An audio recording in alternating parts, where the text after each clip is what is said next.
हम अपने बच्चों को सिखाएं। हुजूर के मौजिज़ात, सीरत पढ़ो, कंप्यूटर पढ़ते हो, ज्योग्राफी पढ़ते हो, साइंस पढ़ते हो, सारे एजुकेशन पढ़ते हो, हुजूर की सीरत पढ़ो। और दूसरों की लिखी हुई मत पढ़ो, अपने बुजुर्गों की लिखी हुई पढ़ो। इमाम कुस्तलानी ने लिखा, उसको पढ़ो। पीर करम शाह ने लिखा, पीर करम शाह जरी ने लिखा, ज़ियाउन नबी उनकी पढ़ो। अल्लामा अब्दुल मुस्तफ़ा ने लिखा, उनकी पढ़ो। और भी बहुत से बुजुर्गों ने लिखा, मुझे याद नहीं आ रहा इस वक्त। सीरत पढ़ो, बदअकीदों की मत पढ़ना, बुजुर्गों की पढ़ो, अहले सुन्नत व जमात के अपने बुजुर्गों की पढ़ो। तो बहरहाल आखिरी बात, देखो बच्चों को वाक़यात सिखाओगे, सुनाओगे, महफिल में जिक्र करोगे, तुम खुद हुजूर की सीरत के मुबल्लिग बन जाओ। जलसे वाले बयान करें ना करें, उनको उनकी मर्जी पे छोड़ो, आप खुद दाई बनो हुजूर की सीरत के, क्योंकि उम्मती तो आप भी हो ना, सिर्फ मुकर्रिर थोड़ी उम्मती है, शायर थोड़ी उम्मती है, उम्मती तो आप भी हैं। कभी कभी आप लोग इतने बड़े काम कर सकते हो जो हम नहीं कर सकते। वो तबका जो हमें सुनने नहीं आता, वो आपके सर्कल का आपके पास बैठ सकता है, आप उनको आम कीजिए। सीरत के जलसे, मौजज़ात का तस्करा कसरत से कीजिए, अपनी गुफ्तगू में कीजिए। और अगर नहीं दूसरों को सुनाते, कम से कम अपने बच्चों को सुनाइए। आइए देखिए उसका असर क्या होता है। कहते हैं एक मर्तबा जब ओहद की जंग का मामला था, मेरी बहनें यहाँ मौजूद है, बहनों से कहता हूँ, बहुत सीरियल देख लिया मेरी बहन, बहुत फिल्में देख लिया मेरी बहन, बहुत बेपर्दा घूम चुकी, तू तो जिंदा दफन की जा रही थी, पैदा होने के बाद उस रसूल ने पत्थर खाकर तुझे जिंदगी अता की। और फरमाया जिसके घर में बेटी पैदा हो, जिसके घर में बेटी पैदा हो और वो बेटी का बाप गम न करे बल्कि खुशी करे, उसका अच्छा नाम रखे, उसकी अच्छी परवरिश करे और फिर अच्छे घराने में उसकी शादी कर दे, वो बेटी का बाप और मैं जन्नत में इतने करीब होंगे जैसे ये दो उंगलियां करीब हैं। बेटी को कितना बुलंद किया। तुम सीरियल दिखाते हो अपने बच्चों को, तुम फिल्में दिखाती हो अपनी बच्चों को, क्यों ये सब करते हो? उलमाए अहले सुन्नत के बयानात दिखाओ, सीरत का दर्स तुम खुद दो। माँ से जो सीरत सीखेगा बच्चा, फिर कभी वो भुला नहीं सकेगा। हर एक के जुमले में बच्चा शक कर सकता है, माँ की बातों पे शक नहीं कर सकता। हमें गौस पाक और गरीब नवाज की मोहब्बत और रसूलुल्लाह की मोहब्बत मुकर्रिरों ने नहीं दी, मैं अपनी बात कह रहा हूँ। हमें गौस पाक की मोहब्बत, इमाम हुसैन की मोहब्बत, रसूलुल्लाह की मोहब्बत हमें तकरीर सुन के पैदा नहीं हुई, हमारे उस्तादों ने नहीं दी। ये दर्स हमारी दादी ने हमें सिखाया। मेरी दादी सोते वक्त बच्चों को अपने पास सुलाती थी, हम भी लेटे होते थे और भी हमारे भाई लेटे होते थे, और दादी अम्मा किस्सा शुरू कर देती थी, कभी करबला का, कभी गौस पाक का, कभी गरीब नवाज का, कभी रसूलुल्लाह का, और वो किस्सा खत्म नहीं होता था, हम लोगों की आंख लग जाती थी। इसलिए बचपन में भी हम गिरते बाद में थे, पहले या गौसल मदद कहते थे। याद रखिए ये बातें हमें अपने घर से मिली है, ये निजाम हमें अपने घर, जब महीने की 11 तारीख आती थी तो हमें उसका इंतजार रहता था, जब 11वीं आएगी तो दादी अम्मा जरूर मीठा खाना बनाएगी, कभी मलीदा बनाएगी, हमें इंतजार रहता था। इसलिए आज भी हम नहीं छोड़ते, हमारे घर में हर महीना 11वीं होती है, मुकर्रिर से सुन के नहीं, हमारे घर की रिवायात है, हमारे बाप दादाओं की रिवायात है। हाँ, आज भी गौस पाक के नाम पे हमारे बच्चे सर झुकाते हैं, किसी मुकर्रिर से सुन के गौस पाक के नाम पे हम सर नहीं झुकाते, सैयदा फातिमा के नाम पे हम सर इसलिए नहीं झुकाते कि हमने किसी खतीब से सुना है, हमारे घर में हमने अपने बड़ों को ये करते देखा है। घर का माहौल बहुत अहम होता है, लेकिन बड़ी माजरत के साथ सुन्नियों, हम तो खीर वाले सुन्नी रह गए, हम तो बिरयानी वाले सुन्नी रह गए, हम तो नारे वाले सुन्नी रह गए। हमारे घरों में ये माहौल कहाँ, अब तो हाल ये है, घर में सीरियल चल रहा है, घर में फिल्में चल रही है, बाप नरम नरम गद्दों पे लेटकर गंदी फिल्में देख रहा है, तो बच्चा गौस पाक के नाम पे सर कैसे झुकाएगा? बच्चों के अंदर रसूलुल्लाह के नाम पे अंगूठा छूने का जज्बा कैसे पैदा होगा? जिस कौम का हाल ये हो, अल्लाह अकबर, जो बाप अजान सुन करके क्रिकेट और फिल्मों के अंदर मसरूफ हो, वो बाप अपने बच्चे को आशिक रसूल कैसे बना सकता है? याद रखना, सबके साथ वफा करके देख ली, जरा मदीने वाले के साथ भी वफा करके देखो, सबसे दिल का रिश्ता जोड़ के देखा, जरा मदीने के ताजदार के साथ भी रिश्ता जोड़ कर देखो। बच्चे बच्चे को रसूलुल्लाह का वफादार बना दो, बच्चे बच्चे को हुजूर की सीरत का मुबल्लिग बना बना दो, आओ उसका असर क्या होता है। ओहद का मैदान सजने वाला है। अल्लाह के रसूल अलैहिस्सलाम मैदान ओहद के लिए बिलाल को बुलाते हैं और फरमाते बिलाल जाओ और जाकर मदीने मुनव्वरा की गलियों में ऐलान कर दो। क्या ऐलान कर दो कि ए सोने वालों उठो, नींद से उठो, अल्लाह के रसूल तुम्हें बुलाते हैं। ए मुसल्ले पे गिड़गिड़ाने वालों मुसल्ले छोड़ दो, हुजूर तुम्हें बुलाते हैं। अल्लाह अकबर। हुजूर का ऐलान लेकर बिलाल हबशी जब चल पड़े हैं और ऐलान कर रहे हैं। बिलाल ऐलान करते करते, मैं एक ही बात बस करूंगा, लंबी नहीं करूंगा, इसमें तो कई बातें सिमट आएगी और बहुत सी बातें आ रही है, करने को जी भी चाहता है लेकिन नहीं करेंगे, आगे बढ़ाएंगे बात को। बिलाल ऐलान करते करते पहली रात के दूल्हे के घर के करीब से गुजरे। पहली रात के दूल्हे ने दुल्हन को छोड़ दिया, हुजूर की बारगाह में पहुंच गया। अल्लाह अकबर। एक वाक़या ऐसा भी हुआ, एक बेवा खातून सो रही थी, बिस्तर पे लेटी थी, अपने 4 से 5 साल के बच्चे को जो है वो अपनी बाहों में लेकर के लेटी हुई थी। ऐसे में बिलाल की आवाज आई, मदीने वालों सोने का वक्त नहीं, मदीने वालों मुसल्ले पे रोने का वक्त नहीं, मदीने वालों इस वक्त तो घरों में रहने का वक्त नहीं। चलो आमिना के लाल, अब्दुल्ला के लख्त जिगर, अल्लाह के प्यारे, अल्लाह के महबूब, सैयदुल आलमीन, कायदुल मुरसलीन तुम्हें जानों का नजराना लेकर के मस्जिद नबवी में तलब फरमा रहे हैं। ओहद की वादी की तरफ चलना है, चलो चलो।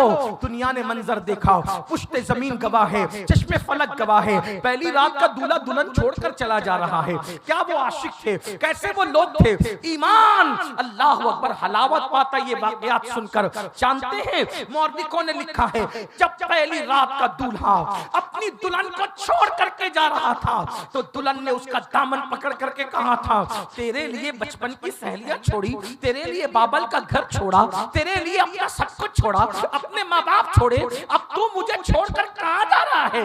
ये रात जाने की रात नहीं है, ये रात जुदाई की रात नहीं है, ये रात हिजर फुरकत की रात नहीं है, ये रात तो अल्लाह अकबर हिज्र के रेगिस्तानों में मोहब्बत के गुलिस्तान के आंगन के अंदर वस्ल के फूल खिलने की रात है। दो दिलों के मिलाप की रात है, दो दिलों के मिलन की रात है, अजनबियत के पर्दे कट जाने की रात है, दिल की मुरादें बराने की रात है। ये रात रश के दिन बनने की रात है। मुझे छोड़ के कहां जा रहा है। लेकिन अल्लाह अकबर, उस जवान ने मुड़ करके चंद जुमले इतना कहा, उसके इश्क की राह में रुकावट न बन, जिसका मसलक ये रहा है कि हमारे इश्क की राह में जो चीज दीवार बनी हमने उसे तोड़ दिया। कहा कि किसके इश्क की राह में, कहा जिसके सदके तू मिली, कायनात मिली, सारा आलम जिसके सदके मिला, उसने बुलाया है, अब मैं रुक नहीं सकता। कहा किसने, कहा आमिना के लाल ने जिसका कलमा पढ़ते हैं, उस दुल्हन ने कहा हंसला जा जा जल्दी जा, देर मत कर मगर एक वादा करता जा। आज अकेला जा रहा है, जब जन्नत में जाएगा तो अकेला नहीं, मुझे भी अपने साथ लेकर जा मेरे सरताज। अगर तू पलट कर आया तो गाजी की दुल्हन कहलाऊंगी, और अगर कट गया उनके कदमों में तो एक शहीद की बेवा कहलाऊंगी। मगर जाते जाते किसी को गवाह बना लेना कि तूने अपनी अमानत मेरे शिकम में छोड़ी है, ताकि कोई मुझ पे कल इल्जाम न लगाए। बस इतना करना। बहुत से वाकयात हुए, इतना हुआ, एक बेवा खातून, वो नहीं कहना चाहता था, चंद जुमले आगे तो इशारतन कह दिए, लेकिन एक बेवा खातून नन्हे से 4-5 साल के बच्चे को आगोश में लिए सो रही थी। बिलाल की आवाज ने जगा दिया, उठ के बैठ गई रोने लगी। आज की औरतों को रोना आता है गुर्बत की वजह से, आज की औरत को रोना आता है कपड़े ना उसकी वजह से, आज की औरतों को रोना आता है जेवरात ना उसकी वजह से। इन्होंने गुर्बत को, माल को, जेवरात को, इसको, घर को, कार को, सब कुछ समझ लिया। गुर्बत ऐब है, दौलत हुनर है, कारें चाहिए, ये चाहिए। अरे नादान, इन चीजों की कोई हैसियत नहीं। जिसके दिल में इश्क रसूल है उससे बड़ा कोई बादशाह नहीं है। ये वो दौलत है जिससे खुदा मिलता है, कायनात की कौन सी चीज नहीं मिलती। वो औरत रो रही थी, क्यों? खातून क्यों रो रही थी? रोते रोते हिचकियां बन गई। पास में नन्हा सा बच्चा सो रहा था, माँ की हिचकियां सुन के उठा, अम्मी क्यों रो रही हो? माँ रोने की वजह क्या? माँ ने कहा बेटा सो, तू नहीं समझ सकता मेरा दर्द दिल कि मैं रो क्यों रही हूँ। माँ ये कैसे हो सकता है, तुम रोती रहे मैं सोता रहूं आराम से? नहीं, तुम्हें बताना पड़ेगा मैं तू क्यों रो रही।